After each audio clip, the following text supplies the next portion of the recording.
নমস্কার, সুইটির কিচেন 006-এ স্বাগত জানিয়ে আমি আপনাদের কাছে চলে এলাম আবার একটি নতুন রেসিপি নিয়ে। আজকে একদম সুন্দর একটি রেসিপি নিয়ে চলে এসেছি, যেটা একদম স্বাস্থ্যের পক্ষে খুবই উপকার। অবশ্যই বাড়িতে এইভাবে বানিয়ে দেখবেন, খুবই ভালো লাগবে। আজকে আমি দানাযুক্ত কলা মানে বিছে কলার একটি রেসিপি আপনাদের কাছে শেয়ার করে দেখাবো। তো এখানে আমি নিয়ে নিয়েছি বিছে কলা। এটা সাধারণত সব জায়গায় নাও পাওয়া যেতে পারে, মা পাঠিয়েছিল দেশের বাড়ি থেকে।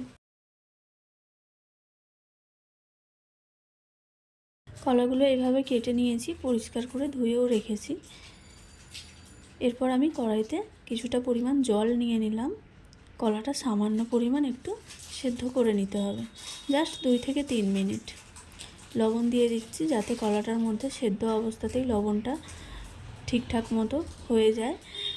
হালকা একটু হলুদের গুঁড়োও দিয়ে দিলাম যাতে সুন্দর একটা কালার আসে।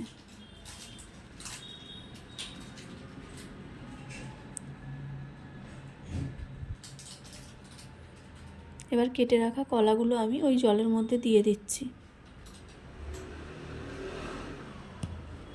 হালকা একটু সেদ্ধ করে নেওয়ার কারণ হলো ওর মধ্যে যে কালো কালো ধরনের কষটা বেরোয় সেটা বেরিয়ে যাবে, আর ওর মধ্যে যে দানাগুলো আছে যেগুলো একটু বড় দানা সেগুলো আমাকে ছাড়িয়ে নিতে হবে। তাই অবশ্যই মনে রাখবেন, সব দানাগুলো ছাড়ানোর কিন্তু দরকার নেই। যেগুলো খুব নরম নরম হয় কলাগুলো, সেগুলোর কিন্তু দানা ছাড়াতে হবে না। যে দানাগুলো একটু শক্ত হয়ে আসে বা কলাগুলো একটু শক্ত টাইপের হয়, তার দানাগুলো অবশ্যই ছাড়িয়ে নেবেন, না হলে কিন্তু তরকারিটা একটু কষা কষা খেতে লাগবে। তো এদিকে আমি আলু কেটে নিয়েছি, মিডিয়াম সাইজের 3টে আলু নিয়েছি, ছোট ছোট 2টো বেগুন নিয়েছি, আর নিয়ে নিয়েছি 2টো মিডিয়াম সাইজের পেঁয়াজ একটু মোটা মোটা করে কেটে। আর নিয়ে নিয়েছি আমি কিছুটা পরিমাণ ডালের বড়ি। প্রথমেই আমি কড়াইতে ডালের বড়িটা ভেজে নেব। প্রথমে শুকনো কড়াই নেড়ে নিচ্ছি, এরপর আমি তেল দিয়ে দেব।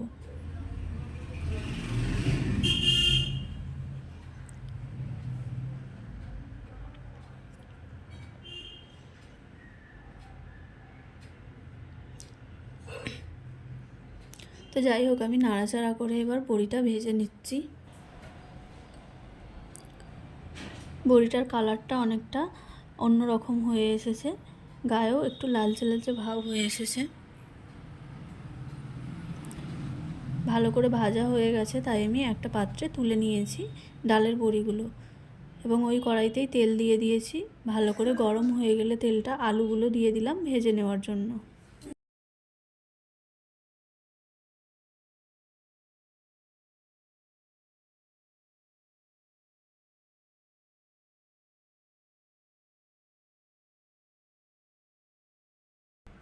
এভাবে নাড়াচাড়া করে আলুগুলো ভেজে নিচ্ছি।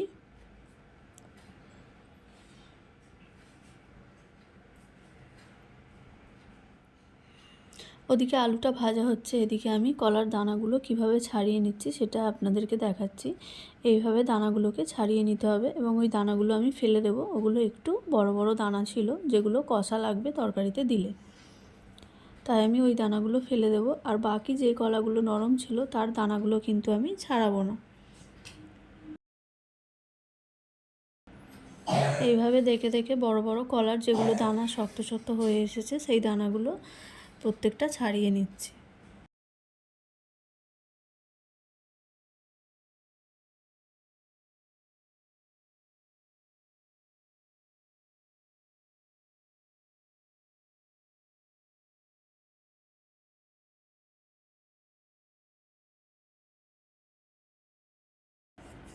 এই যে দেখতেই পাচ্ছেন, যেই দানাগুলো নরম সেগুলো আমি কিন্তু ছাড়াচ্ছি না, রেখে দিচ্ছি।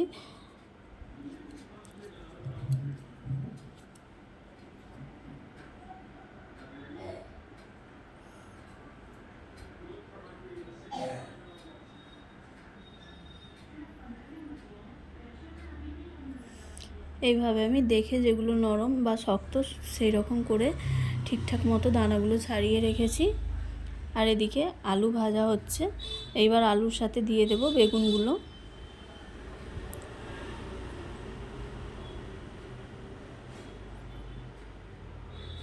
বেগুনগুলো দিয়ে দিলাম। এবার নাড়াচাড়া করে আলুর সাথে বেগুনটা একটু হালকা মতো ভেজে নিতে হবে।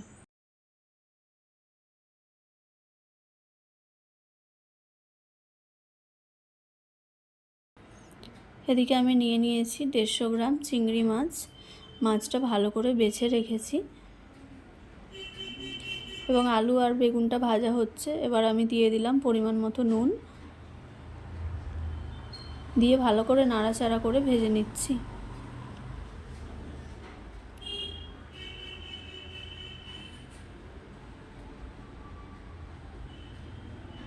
দেখুন আলু আর বেগুনটা খুব ভালো করেই ভাজা হয়ে গেছে। বিশেষ করে আলুগুলোর গায়ের রঙটা একেবারেই বদলে গেছে এবং তেলে ভাজাতেই মনে হচ্ছে যেন অনেকটা সেদ্ধ হয়ে এসেছে। এরপর আমি কেটে রাখা পেঁয়াজগুলো দিয়ে দিচ্ছি এবং সব কিছু একসাথে আবারও নাড়াচাড়া করে ভেজে নেব।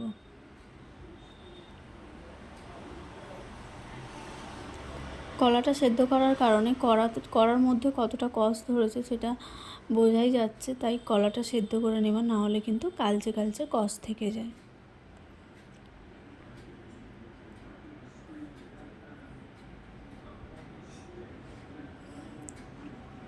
আলু, বেগুন, পেঁয়াজ সব একসাথে নাড়াচাড়া করে নেওয়ার পর সেদ্ধ করে রাখা কলাটা দিয়ে দিলাম ওর সাথেই ভেজে নেওয়ার জন্য।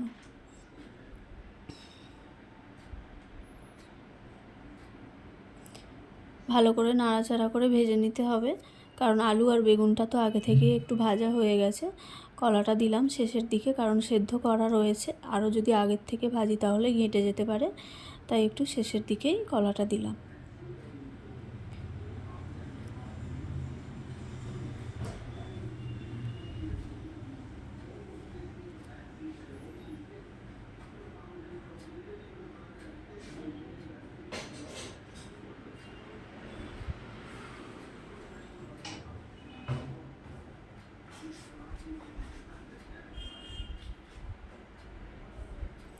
এইভাবে নাড়াচাড়া করে ভেজে নেওয়ার পর আমি চিংড়ি মাছটা বেছে ভালো করে ধুয়ে নুন হলুদ মাখিয়ে রেখেছিলাম, ওই মাছটাই দিয়ে দিলাম।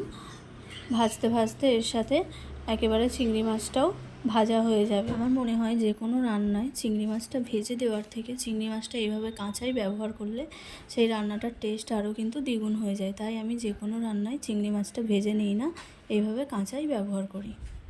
চিংড়ি মাছ, কলা সব কিছু সবজি একসাথে ভাজা হয়ে গেছে। এবার দিয়ে দিলাম পরিমাণ মতো হলুদের গুঁড়ো, আর যে যেরকম লঙ্কা খেতে পছন্দ করেন সেই রকম মাপের লঙ্কার গুঁড়ো দিয়ে দিতে হবে। দিয়ে সামান্য পরিমাণ জল দিয়ে আমি নেড়ে নেব, কারণ আলুটা অনেকটাই নরম হয়ে গেছে, তাই বেশি নাড়লে পুরো ঘেঁটে যাবে, তাই অল্প অল্প জল দিয়ে আমি নেড়ে নেব। এইভাবে মশলাটা কিছুক্ষণ কষিয়ে নিতে হবে সব কিছু সবজির সাথে।